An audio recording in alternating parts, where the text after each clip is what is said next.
This wasn't common in a world often torn apart by religious conflict. Christians, Muslims, Buddhists, and others coexisted under his rule, creating a melting pot of ideas and traditions. Genghis Khan also had a unique way of governing. He didn't trust nobility or inherited power. Instead, he promoted people based on merit. If you were loyal and skilled, you could rise to the top, no matter where you came from. This was revolutionary at the time. Many of his top generals and advisors were former enemies who had proven their worth. He broke down tribal barriers, mixing different groups together to prevent rebellion and build unity. His laws, known as the Yasa, were strict but fair, applying to everyone, even his own family. Stealing, lying, or betraying trust could mean death, but following the rules meant protection and opportunity.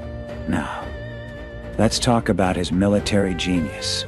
The Mongol army, under Genghis Khan, was a force of nature. They weren't just warriors, they were innovators. Each soldier carried everything they needed: food, weapons, even spare horses. They could live off the land, eating dried meat or drinking mare's milk when supplies ran low. Their bows, made from wood and horn, could shoot arrows over 300 yards with deadly accuracy, even while riding at full speed. Genghis trained his men to fight as a unit, using feints and fake retreats to lure enemies into traps. He studied his opponents, learning their weaknesses and turning them into advantages. This wasn't just brute force, it was strategy at its finest. Genghis also understood the power of intelligence. He sent spies ahead of his armies to gather information on enemy strengths and terrain. He used propaganda, spreading rumors of his invincibility to break his enemies' will before a battle even started. One famous story tells of how he ordered his soldiers to light extra campfires at night, making his army seem much larger than it was. Enemies would surrender without a fight, terrified of facing an unstoppable horde.